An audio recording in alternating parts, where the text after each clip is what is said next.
Well, I couldn't deprive y'all from Tubi for too long, so here's another. The story starts in Houston, where Ben and Frank host a party to celebrate the launch of Frank's new movie. Frank thanks Raven, his wife, and Ben, his best friend, for their support.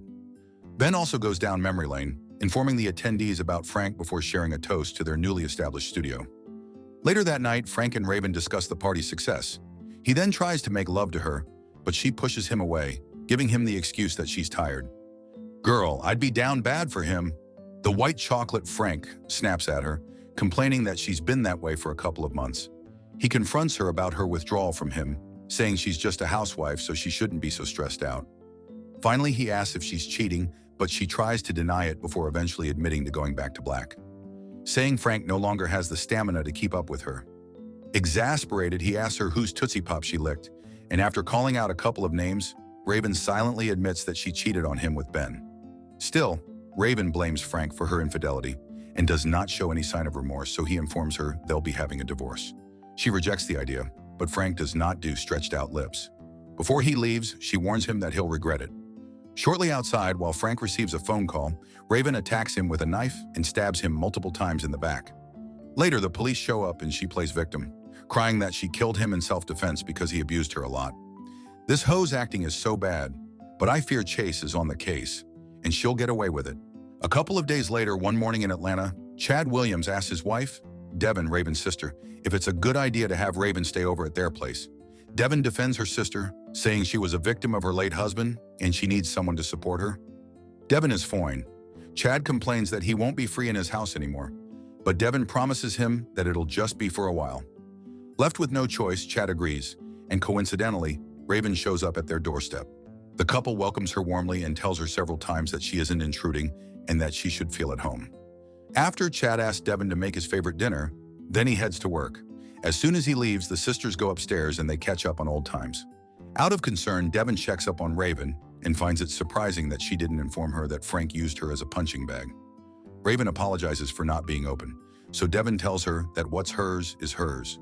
Girl, she's gonna take that as permission to take your man's. What's y'all's predictions? Later at work, Joseph visits Chad, but he checks out his secretary too. She got a whole bakery back there. Chad informs him of Raven, who has started living with them. Joseph relates to him and feels bad that Chad won't have privacy anymore. Still, Chad defends Raven and decides to look at the positive side of things. He then invites Joseph to come over and see Raven for himself because Joseph may want to clap dad. Back at home, Devin does her chores and then goes out for a bit to exercise. Damn, girl shaped like a pear. Body on point.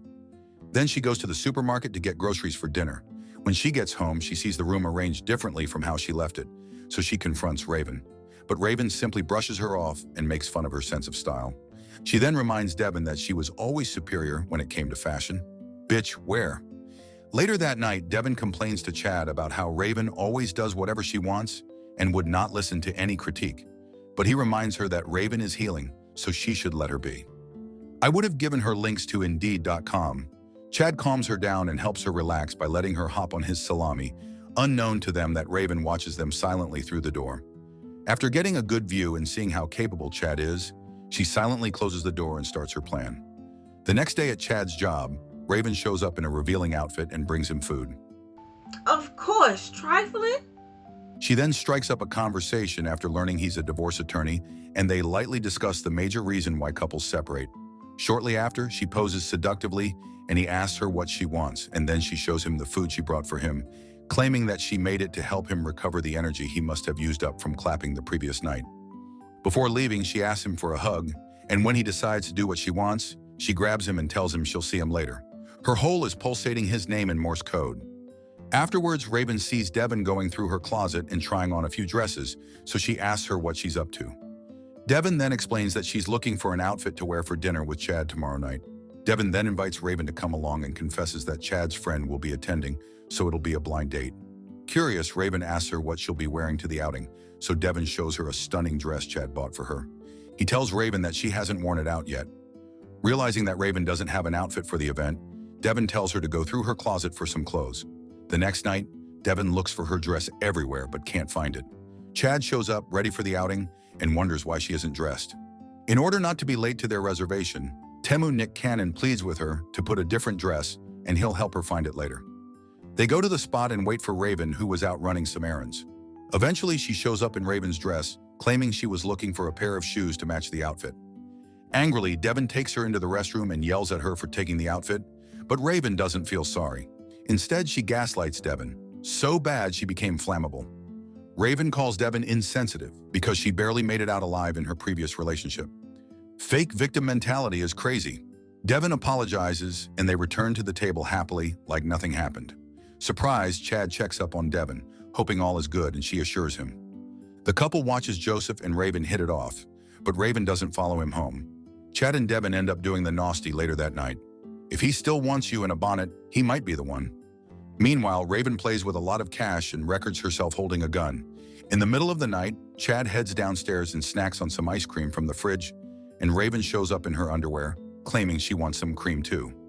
She sits by his side, and then he says she has made herself very comfortable by having her cheeks just out. So she reminds him that it was their request she make herself feel at home. After Raven says they should keep things within the family, Chad quickly changes the topic, asking how things are going between her and Joseph. Raven says it's aight. Then he excuses himself to go to the bedroom, but she rushes to him and kisses him. Unable to hold his urge, he kisses her back before bending her over and showcasing why he's called Chad. Later, he crawls back into bed with Devin, acting like he didn't just share a cream pie with Devin's sister. The next morning, Raven hands Devin a salad, unlike the home-cooked breakfast she made for Chad. Confused, Devin speaks up, but Raven says there wasn't enough to go around. Devin looks pissed off, but Raven says she could lose a few pounds with her cellulitis. Devin asks for Chad's opinion, but he doesn't say anything and chooses to stay neutral. Left with no choice, Devin accepts the food, but warns Raven to be more considerate. This would be an immediate kick-out for me. No one disrespects me when it comes to food. Devin eventually leaves and informs Tiffany, her friend, about Raven's weird behavior. Once Tiffany learns that Raven has been bitchy for a couple of months, she advises Devin to kick her out for the sake of her marriage. Tiffany explains to her that Raven doesn't respect her and she needs to watch her, but Devin finds it hard to believe that Raven can sleep with Chad. Meanwhile, Raven does her morning exercise, and after having a shower, she plays with Chad in the living room. Unfortunately, Devin comes back from her talk with Tiffany and finds them in a questionable position, so she tells Chad to head upstairs with her. At first, he tries to resist, but sees how emotional she is getting. He goes to the bedroom. Before heading up, Devin orders Raven to put some clothes on. Later in the bedroom, Devin cries as she asks Chad if anything is going on between him and Raven, and he lies to her that there's nothing between them. One time at the bar, Joseph talks with Chad, but he completely zones out. At Joseph's apartment, after having a good time with Raven, he asks her if she's ready for a serious relationship, and she says she isn't. He relates to her, but then tries to get her to realize that she'll have to move out of her sister's place eventually. Raven disagrees and tells him they won't mind her bringing dudes into the house. But Joseph then talks about privacy and freedom, citing an example of moving about naked. To his surprise, Raven tells him that Devin and Chad wouldn't mind. Joseph probes further, asking why Chad won't worry, and Raven reveals that she slept with him. Immediately, Joseph calls Raven a thought and says he'll have to tell Chad because that's his bro. When he tries to call, Raven takes out a knife and slits his double chin, giving him only one, and now he's dead. The next day at the Williams residence, two detectives knock at the door, and after being welcomed, the detectives inform them of Joseph's death.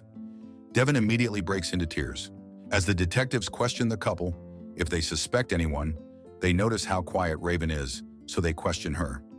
However, Chad and Devin stand up for Raven, but one of the detectives points out the fact that Raven killed the Foyne Frank. The cops leave the residence but hand Chad their card. Later in the bedroom, Chad tells Devin that Raven isn't as innocent as she thinks and reminds her that Raven killed Frank. Suspicious, Devin asks him what grounds he has to suspect her sister, so Chad opens up to her that he slept with Raven. Instantly, Devin gets mad at him, and as he tries to convince her that he was seduced, she doesn't listen to him. Instead, she believes that he took advantage of Raven. Girl, bye! Despite the guilt, Chad tries to help Devin see clearly by reminding her that Raven never once mourned Frank. He then apologizes for not telling Devin about the affair, and he makes up his mind to go to the cops to tell them. Unbeknownst to him that Raven was outside listening in on them, Chad walks toward the door to leave the room, but Raven shoots him in the head. Raven then apologizes to Devin, and shocked, Devin even blames Chad for trying to frame her sister for Joseph's death. What the helly? Raven drops the gun and apologizes for sleeping with Chad, blaming him for taking advantage of her. Wondering how they'll get rid of Chad's body, Raven says there's a dump site, revealing that she plans to frame him for Joseph's death. In the bid to carry Chad's corpse, Devin moves toward the door and grabs the gun. She points it at Raven, saying she knew she was a selfish thought, but never knew she was a killer. Raven tries to convince her to put the gun away, even saying that the men she killed deserved it. But Devin says it's her turn, and she shoots her in the head. She then recalls the happy memories she had with Raven and starts crying.